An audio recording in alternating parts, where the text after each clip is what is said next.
done a lot in 30 years. Yes, Been he a has. pioneer of the high-speed 2D platformer, an Olympic athlete, a respectable kart racing enthusiast, a fighter, a TV star, and a Hollywood blockbuster movie star as well. But The GOAT. he's never done open world. Hey, yo, nah. What's this? What's this? What's that? What is that word? What is that in that particular area say? Work in fucking progress. The Sonic tubers have to be frothing at the mouths to know that they were wrong about the footage we were being shown from the fucking 10-minute demo, tech demo, that it's not from the final fucking game. Everybody go back to your lives now. We won. We got them. We got them. It's over. And Sonic Frontiers fixes to change that.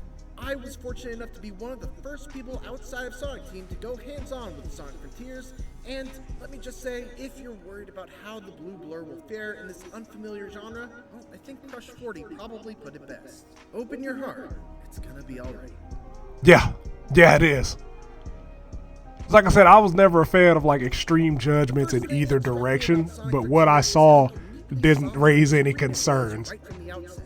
After flying into a wormhole with Tails and Amy, Sonic finds himself separated from his friends and all alone on an isolated island, with nothing but an AI voice guiding him to collect the Chaos Emeralds. There's no one for Sonic to bounce quips off of, no energetic Crush 40 soundtrack, just wide open fields as far as the eye can see. There's In the demo. mystery in Sonic Frontiers, and it's a vibe that's driven home even further by the beautiful yet minimalist piano melodies that accompany Sonic as he explores the island. In the demo. Like I might make work in progress gameplay build the fucking thumbnail for this YouTube video.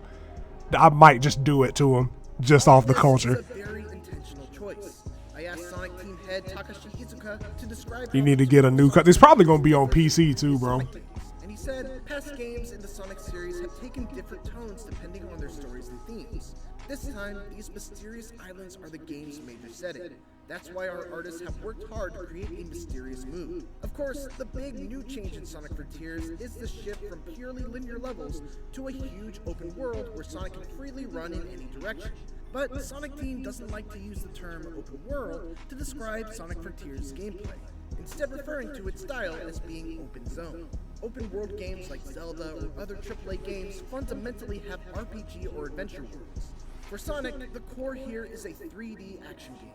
Our basic idea was to have that. I'm gonna pause it right there. The core is a 3D action game, right?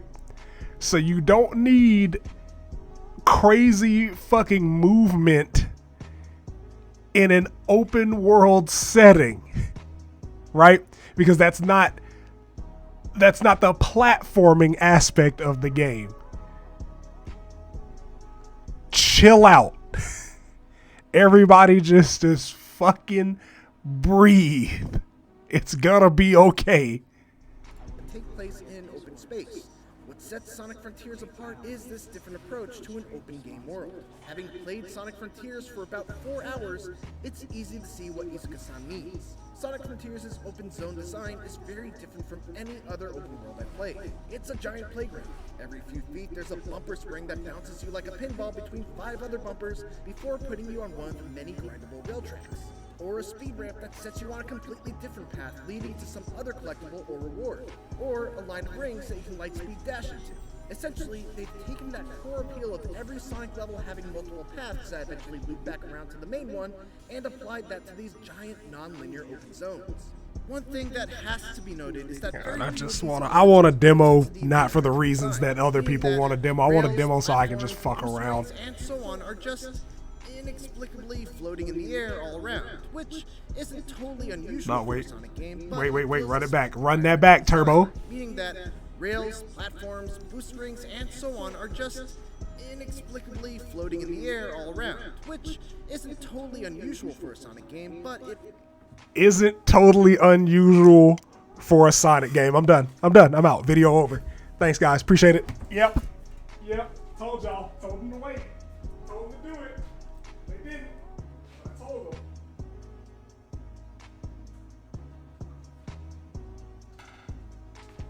told them to wait, and they didn't. They did not wait. They didn't want to listen to me. Didn't want to listen to me. Like, I've been here. I do this. I knew what it was from Jump Street. I knew. I knew, and that's you just confirmed the other point. Like, the rails have never really connected to anything since they were introduced 20 years ago. So it's just how that works. Feels especially jarring in Frontiers in particular because of the frequent and sudden pop-in of these objects and the otherwise very naturalistic art style. Of course, it's worth emphasizing that this gameplay and the version that I played were from an early build.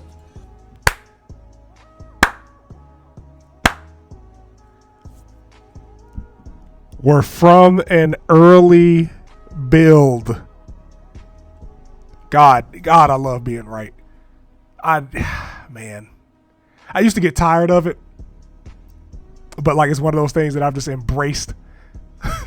Like, I saw the first tech demo, the first look gameplay, and said, "Damn, that looks extremely early." No, the game is ruined. They don't know what they're doing with Frontiers. Sonic Team should be Shut up. This hands-on impression was written with the sole purpose of shedding the knee-jerk reactions all the way the fuck up. Shut up. You lost, idiot. Your favorite YouTuber was incorrect yet again, and here I am, correct yet again. Get some. Get wrecked. Get absolutely fucking wrecked. But this is definitely an area that I would hope to see improvement in the final version. Beyond that, there are also a wide variety of puzzles and challenges that are littered throughout the zone, and completing them is how you uncover sections of your map. Most of these are very simple, requiring you to orient the statue the correct way, quickly hop back and forth between colored tiles, or use Sonic's new side loop ability to draw circles around certain objects in the environment to interact with them. The best ones, though, are the races against the clock, where you have to get from point A to point B in a limited amount of time. The openness of So we do have 5 varieties of puzzle. Do want to point that out, because there were the facing, like the turning statues, the fire ones, the ones we saw, the ones we saw where like the dude messed up in that big ass like 4x4 panel, and then the sidestepping missions, and then the race against time. So we do have puzzle variety. Difficulty will probably change depending on progress in the game, but you know, again, this is just stuff that I've seen from other games in the same vein, and I don't think that what I'm seeing right now is all there is. I'm gonna start adding folks. And make straightforward races like these a ton of fun, because you have to try and improvise a path to the end that might not be immediately obvious.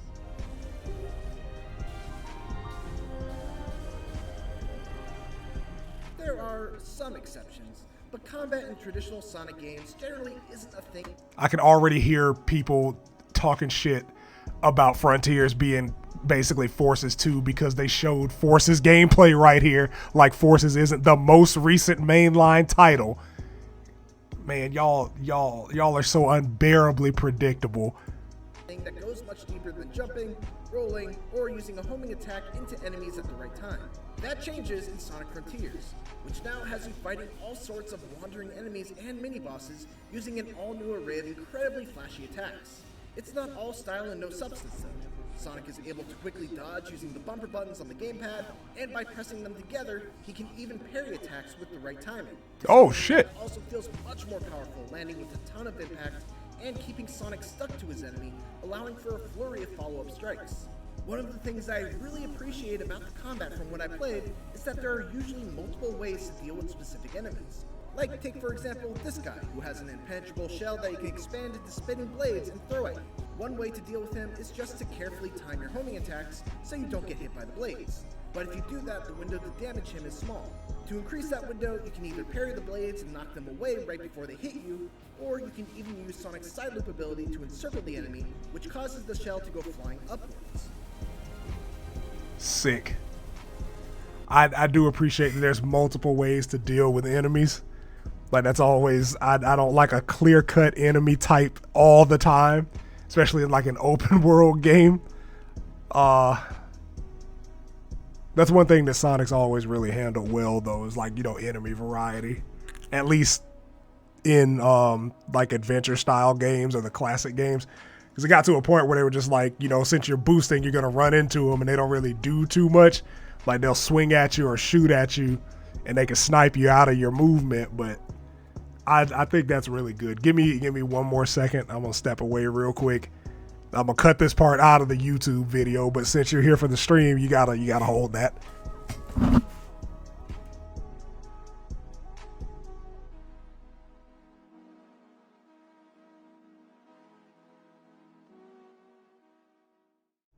will never forget these words. With great power comes great responsibility.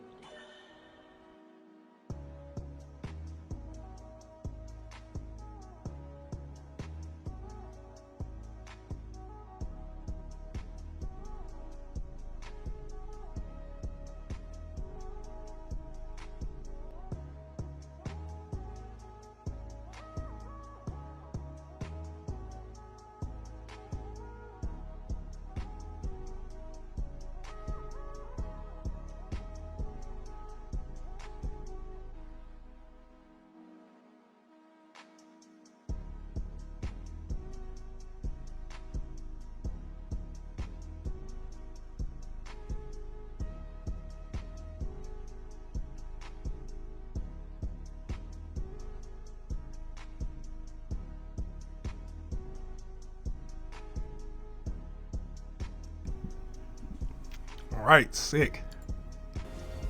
Defeating these enemies will reward you with EXP that you can use to purchase new skills from a skill tree, which gives Sonic Frontiers a really nice feeling of power progression.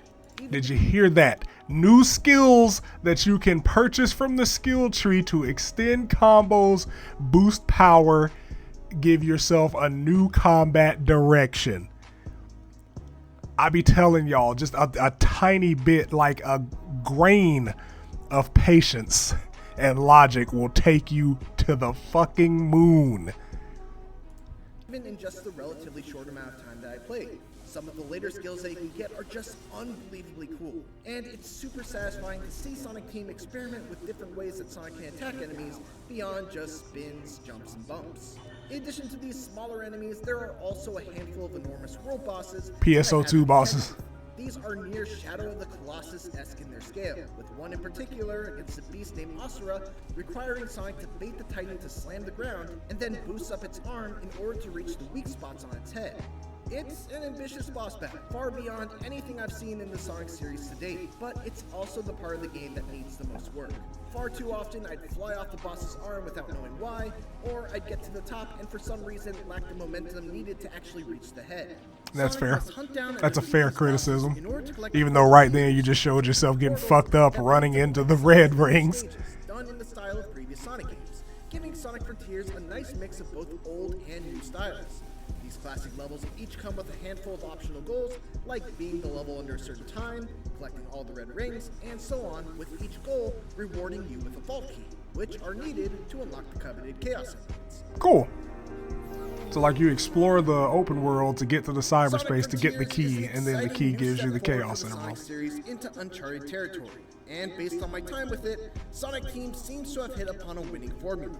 There's certainly still work to be done before it's released during the holiday season. There's a lot of distracting pop-in, there's a fair amount of bugs still left to be squashed, and the big boss fights could do with some tweaking. But ultimately, my time with this early build answered the one question I had on my mind. Will Sonic's one-of-a-kind gameplay translate into an open world?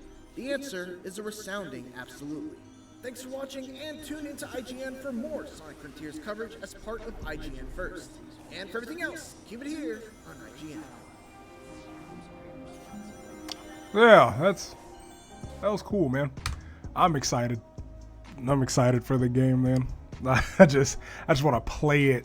Like I said, the last 6 months are usually used for optimization and bug fixes anyway, so I'm not really too worried about some of the minor issues. But appreciate y'all coming to the stream or checking out the video if you're watching this on YouTube. I'll be live again at 10 tonight EST, same place. Peace.